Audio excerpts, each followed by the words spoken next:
노년에 이르게 되었을 때 과연 어떤 모습일까? 여러분 상상해 보셨습니까? 결국은 둘 중에 하나입니다. 존경스럽고 우러러볼 만한 성숙한 신앙의 모습을 볼 수 있고요. 또 하나는 누추하고 볼품없는 모습을 볼 수 있습니다. 이 본문에서 등장하는 야곱은 이미 나이가 130세에 이르렀습니다. 산전수전을 다 겪은 인생의 백전노장의 인물입니다. 젊은 시절 엄청난 고생을 겪기도 했지요. 12아들을 장성시켰습니다.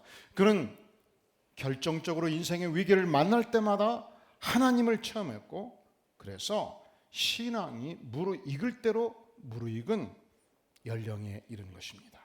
그런데 놀랍게도 오늘 본문이 보여주는 요셉, 야곱의 모습은 너무도 초라하고 신앙이 전혀 없는 사람같이 느껴질 만큼 약한 모습을 보여주고 있는 것입니다. 상황이 이렇습니다. 10아들이 오랫동안 굶주린 끝에 자금을 챙겨서 곡식이 풍부하다는 애굽으로 갔습니다. 총리 대신을 면담했습니다. 쌀자루 보리자루 가득가득 가지고 왔습니다. 하지만 스파이의 누명을 쓰고 둘째 시므온이 투옥이 되었습니다. 반드시 막내 베냐민을 데려와라. 그러지 않고서는 스파이 누명을 벗을 수 없다. 총리 대신의 명을 받고 집에 와서 아버지께 전달을 한 거예요. 이 소식을 들은 아버지가 어떻게 반응합니까? 42장 36절에 보면 그들의 아버지 야곱이 그들에게 이르되 너희가 나에게 내 자식을 잃게 하도다. 요셉도 없어졌고 시므온도 없어졌거늘 베냐민을 또 빼앗아 가고자 하니 이는 다 나를 해롭게 함이로다. 자, 야곱이 왜 비통해 하나요? 요셉은 이미 들짐승에 찢겨 죽었다고 들었지요. 시므온은 스파이로 감옥에 갇혀 있지요. 금쪽같이 살아가는 막내 베냐민까지 이제 잡아간단 말이죠. 그렇게 생각하니까 아들들이 나를 해치는 자로 여겨졌고 세상이 모두 나를 해치기로 작정한 것으로 느껴진 것입니다. 맞는 듯한데 신앙의 입장에서 보면 틀렸어요. 하나님의 입장에서 보면 잘못된 생각이에요. 하나님께서는 요셉을 살려주셨습니다. 하나님께서는 요셉을 그 시대에 유명한 총리 대신으로 이미 세우셨습니다. 시므온 그는 스파이 누명만 벗으면 다시 세상을 향해서 나올 수 있지요. 베냐민은 총리 대신을 면담하러 가는 것이지 죽으러 가는 것이 아니었습니다. 그러니까 이 노년에 이르는 야곱의 문제가 무엇인가? 사고 방식 간에 생각 간에 젊은 시절 만났던 전능하신 하나님이 더 이상 존재하지 않는 거예요. 하나님께서 어떤 상황 속에서도 이미 나에게 하신 약속을 반드시 이루시는 하나님이다. 전능자 하나님에 대한 신뢰가 사라진 거예요. 젊은 시절 그가 고향 땅 떠나서 하란을 향해서 갈 때 베들에서 춥고 배고플 때 돌베개를 차고 잠이 들었습니다. 그때 하나님께서 나타나셨습니다. 만나주셨습니다. 약속하셨습니다. 모든 족속이 너와 내 자손으로 말미암아 복을 받으리라. 거대한 가나안 일경 가나안 땅 전체를 너와 너의 자손에게 주리라. 일생 동안 나 하나님 전능자 하나님이 너와 함께 하리라. 이 모든 약속을 기억하지 못하는 거예요. 하란에서 20년 세월을 보내면서 하나님께서 이 야곱의 일족을 큰 부자로 만들어 주셨습니다. 그가 야복강가에서 하나님의 천사와 밤새 씨름을 할 때 더 이상 사기꾼 야곱이 아니요 이스라엘, 위대한 이름 이스라엘로 이름을 바꿔 주셨습니다. 그가 젊은 시절 과연 믿음의 용장이었지요. 그런데 노년에 이르러서 인생의 위기와 어려움을 당하면서 마치 물에 빠진 생쥐처럼 연약한 모습을 보여주고 있는 것입니다. 믿음의 용장의 아름다운 모습을 모두 상실한 것입니다. 여러분, 우리도 한때 과거의 믿음을 쉽게 자랑할 수 있어요. 이것이 중요한 것이 아닙니다. 언제든지 오늘의 현실이 중요해요. 내가 20대 이런 믿음을 가졌습니다. 아니지요. 지금 믿음의 용장의 삶을 살고 있느냐가 중요해요. 하나님께서 부르시는 그날까지 주님, 제가 온전히 하나님을 신뢰하는 믿음으로 살겠습니다. 이 믿음이 우리에게 중요한 것입니다. 눈앞에 아무리 거친 파도가 몰려와도 전능자 하나님, 나를 사랑하신 하나님께서는 반드시 살 길을 열어 주십니다. 믿습니까? 아무리 인생의 태풍과 쓰나미가 몰려와도 나를 사랑하시는 전능하신 하나님, 그분께서 내 인생을 지켜주십니다. 믿습니까? 태산출령이 나타나도 하나님은 내 인생길을 향하여 반드시 피할 길을 주십니다. 믿습니까? 믿습니까? 이 믿음이 우리에게 필요한 거예요. 자, 두 번째, 우리가 이 야곱의 표현을 보면 놀랍게도 우주의 중심에 나밖에 없어요. 지극히 자기중심적이에요. 36절에서 너희가 나에게 내 자식을 잃게 하였도다. 다 나를 해롭게 함이로다. 중심 단어가 나예요. 나. 여러분, 이 사고의 중심에 나밖에 없으면 판단이 제한적이 되고 나 중심이 될 수밖에 없지 않겠습니까? 사실은 누가 가장 어렵겠습니까? 감옥에 갇혀있는 나의 사랑하는 아들 시므온이 얼마나 어렵겠어요? 시므온이 갇혀있으면 동생들도 얼마나 가슴이 아프겠습니까? 야곱만 고통하는 게 아니란 말이죠. 하나님께서 우리에게 보여주신 위대한 두 가지 신앙의 리트머스 시험지가 있어요. 하나님께서는 마음을 다하여 뜻을 다하여 정성을 다하여 힘을 다하여 누구를 사랑하라? 누구를 사랑하라? 주 너희 하나님을 사랑하라. 하나님을 사랑하는 힘이 우리에게 필요합니다. 두 번째로 내 이웃을 내 몸같이 사랑하라. 이 하나님의 사랑과 이웃 사랑이 우리 삶의 중심입니다. 신앙이란 무엇입니까? 하나님을 정성껏 사랑하는 것입니다. 신학이란 무엇입니까? 나의 사랑하는 가족과 이웃들을 온 마음을 다해서 사랑하는 것입니다. 그런데 하나님도 없고 가족도 없고 이웃도 없고 오직 나만 섬처럼 존재하고 있다면 신앙의 두 기둥을 상실한 것이 아니겠습니까? 또한 야곱은 어떤 의미에서 현실의 가장 중요한 문제를 도피하고 있어요.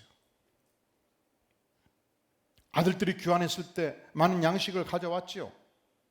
그 양식이 다 떨어질 때까지 야곱은 시므온을 어떻게 구출할 것인지 생각을 연기하고 있었습니다. 그런데 세월이 지나게 되자 43장 1절 그 땅의 기근은 계속 심하였고 그들이 애굽에서 가져온 곡식이 다 떨어졌어요. 그때에 아버지가 아들들에게 말하기를 우리를 위하여 양식을 어떻게? 지금 야곱은 현실의 핵심 과제를 회피하고 있지 않습니까? 총리 대신이 무엇을 요구했습니까? 반드시 너희는 베냐민을 데려와라. 막내를 데려와라. 막내를 데려오지 않는 한 나를 만날 수 없다. 베냐민을 데려오지 않는 한 너희는 스파이 혐의를 벗을 수 없다. 베냐민을 데려오지 않는 한 너희는 스파이 혐의를 벗을 수 없는 만큼 시므온의 석방은 불가능하다. 여러분, 우리가 현실에 가장 급박한 문제가 있을 때 그 문제를 태클하지 않으면 그 문제는 수면 하에서 사라지는 게 아니에요. 여전히 수면 하에서 그 문제는 화살처럼 커져가고 확대되는 것입니다.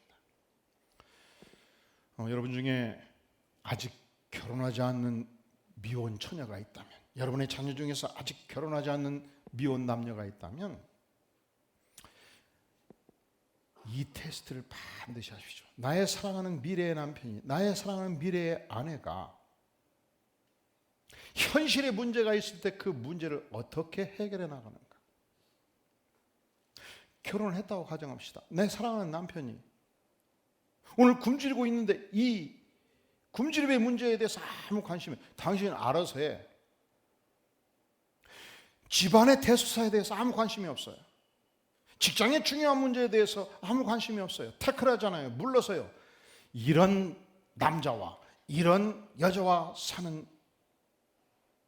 입장에서 얼마나 어렵겠습니까? 지금 야곱이 그렇게 하고 있지 않습니까? 우리 인생에 어떤 문제가 있다면 그 문제는 결국 언젠가 정면 도전하고 정면 돌파해 나가야 되는 것입니다. 그런데 야곱은 이 문제를 도피하고 있어요. 제가 전도 활동하다 보면은 의외로 많은 사람들이 인생의 가장 중요한 문제로부터 도피합니다. 결국은요, 죽음의 문제는 우리 인생의 아주 중요한 문제예요. 왜냐하면 하나님께서 우리를 부르실 때 순번을 정해서 부르지 않습니다. 언제든지 부르시면 떠나는 것이 인생입니다. 복음을 전하지요. 하나님께서는 당신을 향해서 위대한 계획을 가지고 계시고 당신을 진실로 사랑하십니다. 그런데 우리가 왜 하나님을 모르고 하나님이 없다 합니까? 성경은 하나님과 전혀 관계없는 삶 전체를 죄라고 말하고 이 죄로부터 이 땅에 무수한 형사 범죄가 오게 되었습니다. 그런데 우리의 사랑하는 하나님께서 우리를 지극히 사랑하사 독생성자 예수 그리스도를 이 땅에 보내셔서 내가 죽어야 될 그 모든 죄짐을 대신 지시고 그분이 죽으심으로 죄의 문제를 해결해 주셨고 죄의 싹은 사망이라 사망 권세를 파하셨고 믿는 자는 영생을 가졌나니 영원한 생명을 선물로 주셨습니다. 만약에 예수님을 거절한다면, 믿지 않는다면 우리는 죽음 그 이후 영원한 형벌에 처해지게 될 것입니다. 지옥불에 떨어지게 될 것입니다. 당신이 나를 협박하는 거예요? 아닙니다. 죽음 그 이후의 문제는 중요한 문제입니다. 아니 말이에요. 사는 것도 머리 아픈데 죽음 그 이후 언급도 마세요. 그래도 그 문제는 너무도 중요합니다. 저는 아무 관심 없어요. 그래도 생각하셔야 됩니다. 나중에 생각하지요. 20대 죽음의 문제를 40대로 미루었습니다. 40대 죽음의 문제를 60대로 미루었습니다. 그때 하나님이 불러가시면 어떡하시겠습니까? 인생의 중요한 문제는 연기해서 해결될 문제가 아닙니다. 만약 여러분 중에서 열심히 나는 교회 생활을 했습니다라고 주장할 분이 있다면 그렇습니다. 우리가 열심히 주일 예배를 드리고 교회 생활하는 거 아주 중요해요. 그보다 더 중요한 것이 있습니다. 신앙 고백입니다. 진실로 예수님을 영접하셨습니까? 예수님이 여러분의 인생의 모든 죄가를 용서해 주신 것을 믿습니까? 그분이 여러분의 구세주이십니까? 신앙 고백을 바로 하셨습니까? 이게 더 중요해요. 자, 야곱의 말년 무엇이 문제인가? 믿음이 쇠약해졌습니다. 자기중심적 사고에 빠져서 이기적이 되었습니다. 나의 가장 사랑하는 아들 시므온이 수감되어 있음에도 불구하고 이 아들을 어떻게 구출할 것인지 문제를 태클하지 않습니다. 현실을 도피하고 있습니다. 이때 뒷전에 있던 유다가 앞장섭니다. 10 아들 중에서 유다가 감히 아버지 앞에 나와서 진언합니다. 오늘 말씀의 8절에 보면 유다가 그의 아버지 이스라엘에게 이르되 저 아이를 나와 함께 보내시면 우리가 곧 가리니 그러면 우리와 아버지와 우리 어린 아들들이 다 살고 죽지 아니하리이다. 내가 내 생명을 아버지께 담보로 드리겠나이다. 내가 책임지고 베냐민을 데리고 오겠나이다. 내가 식량도 확보할 것이며 시므온도 석방시켜서 데려오겠나이다. 내 생명을 걸고 이 문제를 해결하겠나이다. 그러니 베냐민을 보내주시옵소서. 여러분이 가정에서, 직장에서, 사회에서, 교회에서 어떤 일정한 책임을 맡으면, 일정한 직분을 맡으면 지도자로서 가져야 될 가장 중요한 덕목이 무엇인지 아십니까? 그것은 전적으로 나의 책임으로 받아들이는 거예요. 고난, 가장 어려운 문제를 태클하는 고난을 자처하는 거예요. 유다가 그렇게 고백하고 있는 것입니다. 제 생명을 담보로 드리겠습니다. 일이 잘못되면 전적으로 제가 책임지겠습니다. 인생이 그래요. 어떤 문제도 생명을 걸면 못할 일이 없어요. 뭘 걸면 못할 일이 없다고요? 그러니까 지도력의 핵심은 뭐냐? 책임을 지고 대가를 감당해야 돼요. 이번에 영국에서 이 브렉시트, 이 유럽 공동체로부터 우리가 빠져나오겠다, 이렇게 주장했던 대부분의 지도자들이 그 유럽 공동체로부터 이탈했을 때 겪을 그 무수한 고난들을 어떻게 극복할 것인가 아무런 대책을 세우지 않은 거예요. 그러니까 공동체로부터 나오면 축복이 있을 거라고 주장했던 자들이 안 믿은 거예요. 선거에서 브렉시트가 통과될 거라고 생각하지 않은 거예요. 이 무책임한 정치의 결과가 얼마나 백성들에게 고통을 주는가를 우리는 보지 않았겠습니까? 본래 유다는 그런 인물이 아니었습니다. 책임질 수 있는 인물이 아니었습니다. 왜냐하면 동생 요셉이 노예로 팔려갈 때 결정적인 역할을 했던 자가 유다였습니다. 물론 노예로 팔아넘김으로 생명은 구했죠. 하지만 그로 인해서 요셉은 말할 수 없는 인생의 고통을 감내해야만 했습니다. 유다는요, 며느리 다말을 거리의 여인으로 오해하고 동침했던 인물이에요. 유다는 그렇게 희생적으로 책임을 질 수 있는 인물이 아니었어요. 그런데 그가 오랜 세월 동안 하나님을 알고 하나님의 은혜를 체험하면서 그 생애가 바꿔진 것입니다. 그렇습니다. 하나님, 내가 이 가정의 문제를 정면 돌파해서 해결하겠습니다. 하나님 도와주시옵소서. 이 믿음을 소유하게 된 것입니다. 그리고 이 유다의 강력한 진언 앞에서 야곱이 마음을 바꿔요. 어떻게 바꿉니까? 13절에 주목해 보세요. 너의 아우도 데리고 가라, 베냐민도 데리고 가라, 다시 그 사람에게로 가라. 그리고 고백합니다. 전능하신 하나님께서 은혜 베푸실 줄로 믿는다. 그 사람으로 시므온을 돌려보내실 줄로 믿는다. 베냐민을 돌려보내실 줄로 믿는다. 그리고 말하기를, 따라해 볼까요? 내가 자식을 잃게 되면 이르리로다. 이게 무슨 말입니까? 상상을 초월하는 말이에요. 지금까지 야곱은 이것을 포기할 수 없었습니다. 절대로 포기할 수 없었습니다. 아니라고 선언했습니다. 그런데 지금 말하지 않습니까? 내가 자식을 잃게 되면 이르리라. 결국 하나님께서 우리에게 주신 모든 자녀들은 근본적으로 나의 소유가 아니고 하나님의 소유인 줄로 믿습니다. 여러분, 우리의 인생이 그렇습니다. 나의 인생이 내 것이라고 우리가 생각하지요? 아니죠. 하나님의 것입니다. 만약 여러분이 100년 전 여러분의 영혼이 허공을 떠다닐 때, 그렇다, 나는 172cm의 코로 이렇게 미남의 모습으로 이 땅에 오겠다, 여러분의 영혼이 결정해서 오셨다면 여러분의 인생은 여러분의 것입니다. 자, 그렇다고 믿는 분들 한번 손 들어보시오. 아무도 손들지 않았다면 우리는 함께 신앙 고백하는 거예요. 내 인생은 내 것이 아니다. 내 인생은 전적으로 창조주의 것이다. 나의 생명이 창조주의 것이며, 나의 시간의 자원이 창조주의 것이며, 나의 두뇌가 창조주의 것이며, 나의 은사가 창조주의 것이며, 나의 재산, 건강함과 열정과 두뇌로 일구었던 생애의 나의 재산도 하나님의 것이며, 모든 것은 하나님으로부터 왔습니다. 그러면 나는 누군가? 하나님의 것을 관리하는 선한 청지기요 관리인이란 말이죠. 그러니까 이 야곱의 고백은 내가 자식을 잃게 되면 이르리로다.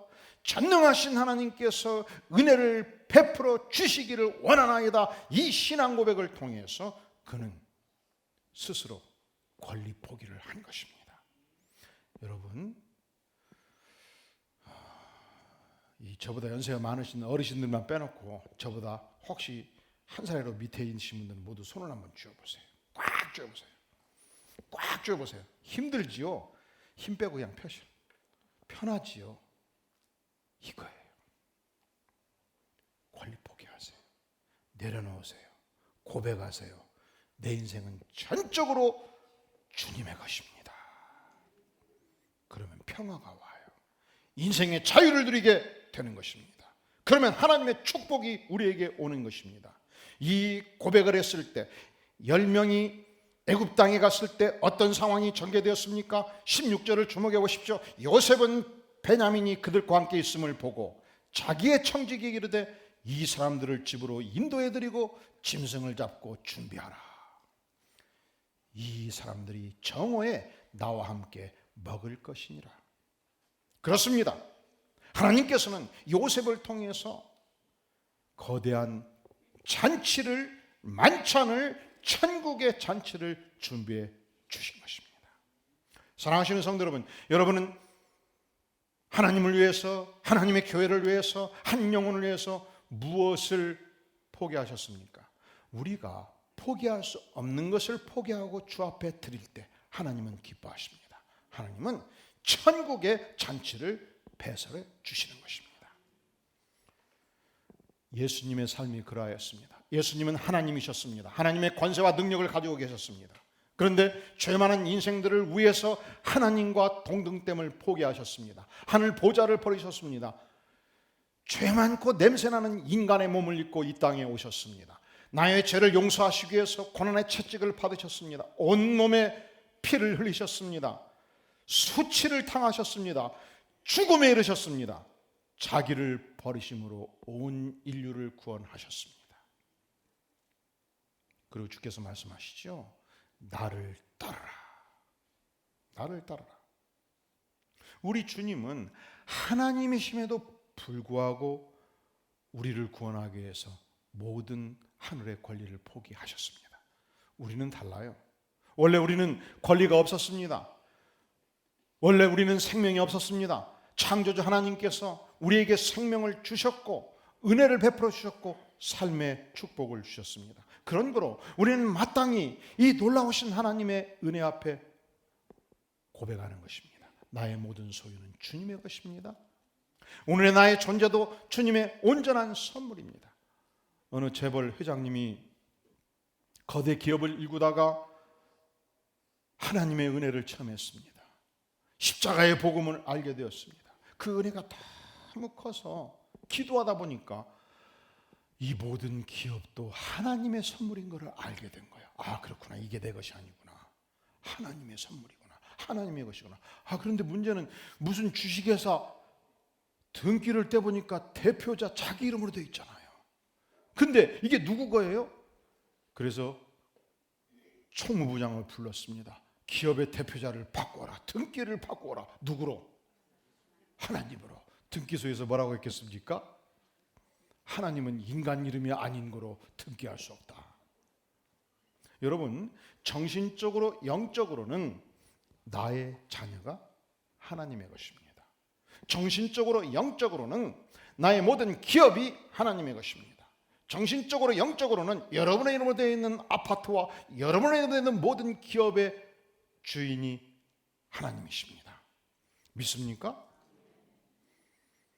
1950년대 짐 엘리어트라는 젊은이가 있었습니다. 그는 미국의 기독교 명문대학인 휘튼 대학을 수석으로 졸업했습니다. 졸업할 때 이미 교수요원으로 발탁되었습니다. 그런데 어느 날 그가 에콰도르 아우카족의 소식을 듣게 되었습니다. 이 부족을 연구하게 되었습니다. 이 부족은 식인종이었고 잔혹한 부족이었습니다. 어떤 선교사도 그곳에 들어가서 살해되지 않은 자가 없었습니다. 복음의 불모지였습니다.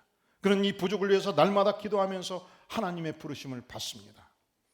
너가 그 부족에게 복음을 증거하라. 그는 3년 4년 동안 선교사로서 충분히 준비를 하고 드디어 현지를 향해 떠났습니다. 문제는 이 짐 엘리어트와 4명의 선교사가 이 아우카 부족을 향해서 떠났는데 더 이상 연락이 두절이 된 것입니다. 선교부에서는 그들을 수색하기 위해서 수색대를 파견했고, 그리고 비행기가 촬영한 사진은 잔혹하게 살해된 시신의 모습이었습니다.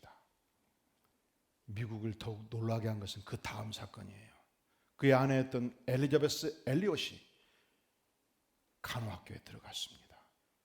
내 남편이 지극히 사랑하고 내 남편이 기도했던 아우카 부족을 위해서 남편을 이어서 내가 그들의 선교사로 들어가기로 작정한 거예요.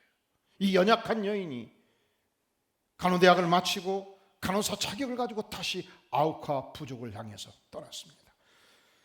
그런데 이 여인이 살해됐을까요? 살아남았을까요? 어떻게 하셨어? 이 부족은 굉장히 호전적인 부족이었는데, 호전적인 부족인 만큼 힘 있는 남자들은 외부에서 오면 다 죽이고 잡아먹었는데, 연약한 여성을 죽이는 것은 호전적인 남성이 할 일이 못 된다고 생각해서 살려준 거예요. 엘리자베스 엘리엇은 아우카 부족으로 하여금 성냥을 주었고 소금을 주었고 또 각종 질병으로 시달리는 백성들에게 의약품을 전달해 주었고 수술을 시행하였고, 그래서 그 부족원들로부터는 하얀 천사라는 별칭을 얻게 되었습니다. 모든 총적원들이 엘리자베스 엘리엇을 사랑했습니다. 좋아했습니다. 문제는 5년의 헌신을 마치고 드디어 6년째 미국으로 안식령으로 들어갈 즈음 추장이 성대한 파티를 열어주었던 것입니다. 모든 부족원들이 모였습니다. 함께 음식을 나눴습니다. 그때 추장이 갑자기 엘리자베스 엘리엇을 향해서 질문했습니다. 당신은 당신의 고국에서 얼마든지 편안하게 살 수 있는데 어찌해서 우리한테 와서 고통당하는 우리를 돕는 겁니까? 우리가 아팠을 때 당신은 우리가 아픈 강도로 마음 아파하면서 우리를 도운 이유가 도대체 무엇입니까? 당신은 당신의 조국을 떠나서 이곳에서 고생해야 되는 이유가 무엇입니까? 당신의 진정한 정체가 도대체 무엇입니까?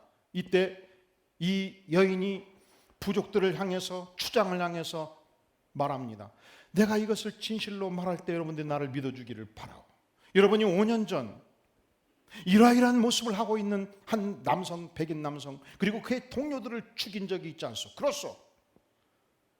바로 그가 내 평생에 마음을 다해서 사랑했던 나의 사랑하는 남편이었어. 내 사랑하는 남편은 여러분들을 너무너무 사랑하였고, 내 남편이 사랑했던 하나님은 아들을 죽기까지 내어줄 만큼 여러분을 사랑하여서 내가 이 땅에 온 이유는 바로 그 하나님의 사랑 때문이고, 내 남편이 여러분을 사랑했기 때문에 내가 온 것이요.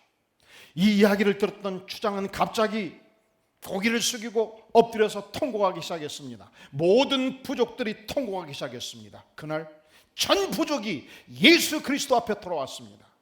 전 부족이 회개하고 하나님을 믿기 시작했습니다. 전 세계 선교 역사 속에서 하루에 전 부족이 하나님께 돌아온 유일한 부족이 되었습니다. 남편을 직접 살해했던 젊은이는 그 부족의 신앙 공동체를 이끌어가는 목사가 되었습니다.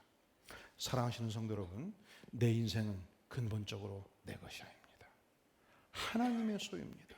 우리는 단지 권리 포기한다는 것은 하나님의 소유를 하나님의 것이라고 고백할 뿐입니다. 그럼에도 불구하고 이 고백을 했을 때 하나님께서는 내 인생을 값지게 사용하십니다. 내 인생을 통해서 세상을 바꾸고 영혼을 바꾸는 축복을, 이 축복의 잔치를 오늘도 배설해 주십니다. 다 함께 머리 숙여 기도하겠습니다. 영광의 주님, 지난 6개월 동안 주께서 우리의 삶 속에 이렇게 저렇게 은혜를 베풀어 주신 것을 감사합니다. 주님, 믿음의 용장답게 살기를 간절히 원합니다. 신앙 고백대로 사는 백성 되기를 간절히 원합니다. 주님, 날마다 권리 포기하며 주께서 우리에게 베풀으신 은혜 앞에 담대한 생애를 살기를 구하오니 성령 하나님 임하여 주시옵소서. 은혜를 베풀어 주시옵소서. 임재하여 주시옵소서. 예수 그리스도의 이름으로 간절히 기도하옵나이다. 아멘. 다 함께 오늘의 말씀을 기억하면서 시선 찬양을 주께 드립니다.